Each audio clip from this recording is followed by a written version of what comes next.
안녕하세요. 김도경 목사입니다. 날씨가 많이 무더워졌습니다. 다소 지치기 쉬운 환경 속에서도 항상 강건하셨으면 좋겠습니다. 자, 오늘 우리가 나눌 말씀은 잠언서 24장 1절로 4절, 잠언서 24장 1절로 4절입니다. 제가 읽겠습니다. 너는 악인의 형통함을 부러워하지 말며 그와 함께 있으려고 하지도 말지어다. 그들의 마음은 강포를 품고 그들의 입술은 재앙을 말함이니라. 집은 지혜로 말미암아 건축되고 명철로 말미암아 견고하게 되며 또 방들은 지식으로 말미암아 각종 귀하고 아름다운 보배로 채우게 되느니라. 아멘. 하나님의 말씀입니다. 오늘은 이 말씀을 통해서 악인의 형통함을 보았을 때 란 제목으로 은혜를 나누겠습니다. 부모라면 자신의 자녀가 행복하게 살아가기를 원합니다. 그러나 부모도 인간인지라 그 자녀의 미래까지는 내다볼 수가 없기에 자녀가 현재의 삶에 만족하며 행복하기만 하면 그냥 그것으로 기쁩니다. 이것이 바로 부모의 한계죠. 왜냐하면 현재 자녀가 무엇을 함으로 행복하다고 할 때 그 무엇이 미래에는 자녀에게 불행을 줄 수도 있건만 부모는 그런 자녀의 미래를 내다볼 수가 없기 때문입니다. 그러기에 현재 자녀가 행복하면 그것으로 기쁠 뿐이죠. 하지만 하나님은 좀 다르죠. 하나님께서는 자기 자녀의 미래까지도 모두 내다보시는 분이십니다.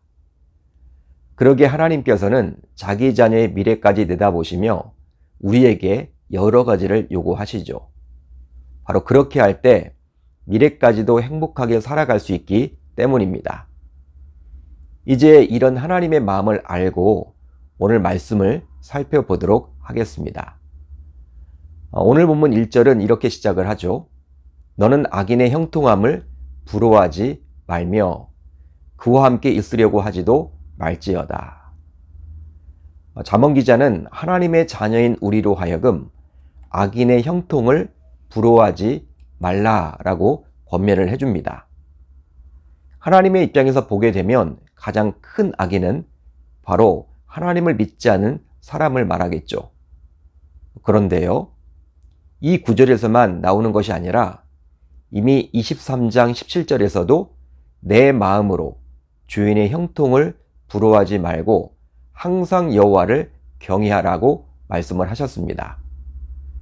또 24장 19절에서도 너는 행악자들로 말미암아 분을 품지 말며 악인의 형통함을 부러워하지 말라고 말씀을 하셨죠. 이처럼 잠언 기자가 여러 번에 걸쳐서 말씀을 해주고 있는 것은 바로 많은 사람들이 여기에 붙들려서 살아가기 때문입니다. 심지어는 세상 불신자들 뿐만 아니라 하나님을 믿는다라는 우리 신자들도 마찬가지죠. 실제 우리가 살아가는 세상은 어떻습니까? 우리 신자들의 생각으로는 악인은 망하고 의인은 형통해야 하는데 현실은 그렇지가 않죠. 오히려 현실에선 악인은 성공하고 의인이 망하는 경우도 많이 있습니다.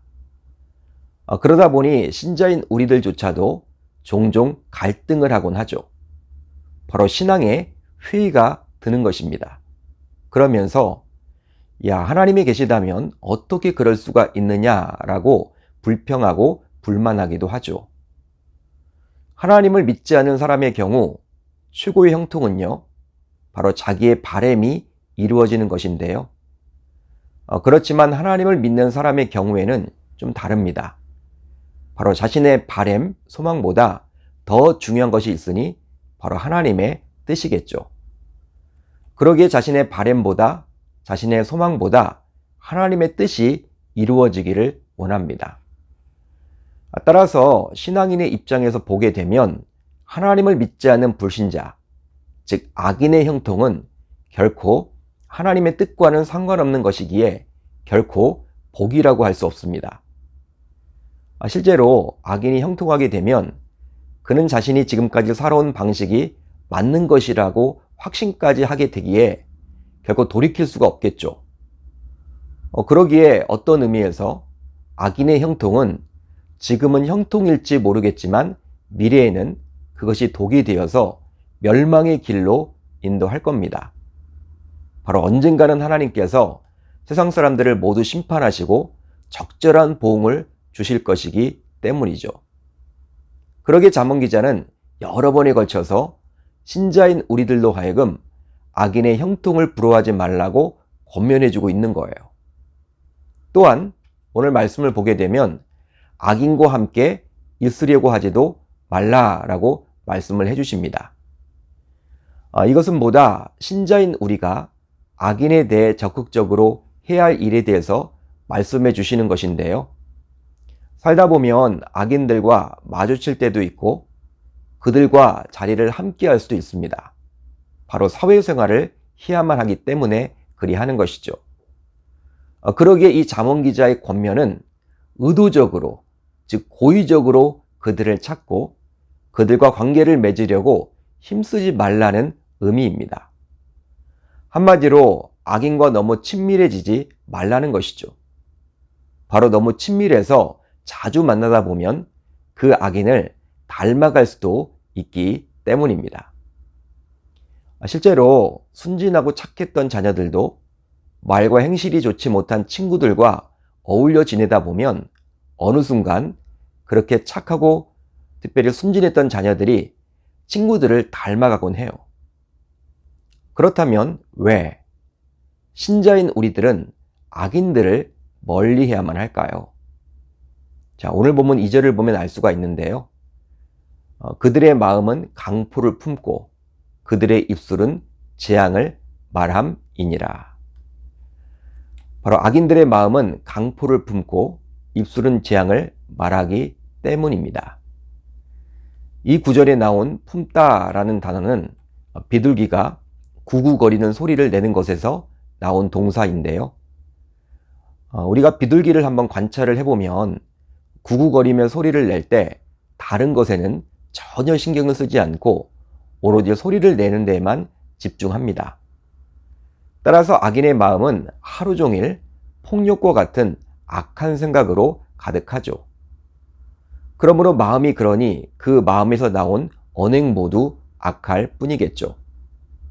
더욱이 악인의 입술은 재앙을 말하는데요. 이 재앙은 문제, 걱정, 불안, 부족함, 피해 등을 포함하는 표현이에요. 그러기에 악인들은 자기 자신과 남들에게 해를 끼치는 부정적인 말만 일삼겠죠. 그러다 보니 잠언 기자는 이런 악인들과는 되도록 함께하지 않는 것이 지혜롭다고 오늘 말씀에서 이야기를 해주고 있는 것입니다. 그렇다면 우리 신자들은 어디에 보다 신경을 쓰며 살아가야만 할까요? 자, 오늘 본문 3절에서 4절을 보면 알 수 있는데요.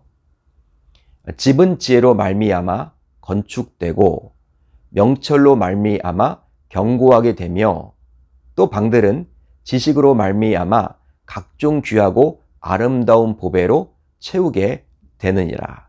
아멘. 잠언 기자는 지혜로 집을 짓고 명철로 그 집을 견고하게 하고 지식으로 방들을 꾸미라고 저와 여러분들에게 권면해 줍니다. 이 구절에 나오는 집은요, 주거 공간보다는 바로 가족들의 공동체인 가정을 말하는데요. 따라서 우리 신자들의 미래까지를 모두 내다보시는 하나님께서는 주변 악인의 형통함을 보면서 부러워하는 그런 시간을 보내지 말고 오히려 그 시간에 자신의 가정을 돌보라고 잠언 기자를 통해서 우리들에게 권면해주고 있습니다. 그렇다면 우리의 가정은 무엇으로 건축되어야만 할까요? 바로 지혜죠. 즉 이상적인 가정을 세우는 토대는 지혜가 되어야 한다라는 의미입니다. 실제로 기초가 되는 토대가 든든해야 그 위에 좋고 안전한 건축물을 세울 수가 있죠. 그러기에 어느 건축물이든지 땅을 파서 기초를 튼튼히 해놓은 상태에서 건물을 올리곤 합니다. 실제 교회 옆에서 진행되는 재건축 공사 현장을 가보게 되면 땅을 파고 기초를 다지는 시간이나 20층 이상으로 건물을 올리는 시간이나 별 차이가 없는 것 같아요. 그만큼 땅을 파서 기초를 다지는 작업이 어렵고 중요하다는 의미죠. 마찬가지로 이토록 중요하기에 가정의 토대는 바로 지혜가 되어야 한다라고 잠언 기자는 저와 여러분들에게 권면해 줍니다. 만약 지혜가 아닌 다른 눈에 보이는 무언가가 가정의 토대가 된다면 그 가정은 쉽게 흔들리고 말겠죠. 그러다가 결국에는 무너질 겁니다. 따라서 여호와께서 가장 기뻐하시는 가정의 토대는 이 지혜이며, 이 지혜 위에 가정을 세우는 것은 마치 반석 위에 교회를 세우는 것과 같다라고 볼 수도 있습니다. 이처럼 지혜 위에 세운 집은 이제 명철로 말미암아 견고하게 되는데요. 이 말씀에 나온 명철은 세상을 슬기롭게 살아가는 필요한 통찰력과 기술을 뜻하며 지혜의 중요한 구성원입니다. 따라서 지혜의 토대 위에 명철의 기둥과 벽, 즉 집을 구성하는 것들이 되어서 세워지는 모습이죠. 이제 이렇게 세워진 집에는 여러 방이 있는데요. 그 방에는 지식과 온갖 귀하고 아름다운 보배들로 채워지겠죠. 여러분, 이렇게 지혜, 명철, 지식으로 건축된 가정은 얼마나 행복한 가정이 될까요? 이런 가정을 꾸리기에도 벅찬데 우리는 악인의 형통함을 부러워하며 시간을 낭비한다면 참 안타까운 일이겠죠. 그러기에 잠언 기자는 우리들로 하여금 악인의 형통함을 바라보게 될 때마다 자신의 가정을 떠올리며 자신의 가정을 위해서 더 신경 쓰도록 저와 여러분들에게 권면해 주고 있습니다. 따라서 주님의 귀한 권속들 모두 오늘 말씀을 꼭 기억하셔서 악인의 형통함을 부러워하지 마시고 오히려 자신의 가정이 지혜와 명철과 지식으로 든든하게 세워질 수 있도록 더욱더 힘써야만 할 줄 우리 주님의 이름으로 축원합니다. 축원합니다. 자, 이제 우리 공동체가 함께 나눌 기도 제목인데요. 우선 악인의 형통함을 보았을 때 부러워하지 않게 하소서. 다음으로 나라와 민족을 위해서 간절히 기도하는 주님의 귀한 권속들 되게 하소서. 오늘 하루도 말씀을 붙잡고 기도하는 가운데 주님의 세밀한 음성을 듣는 저와 여러분들이 다 되셨으면 좋겠습니다.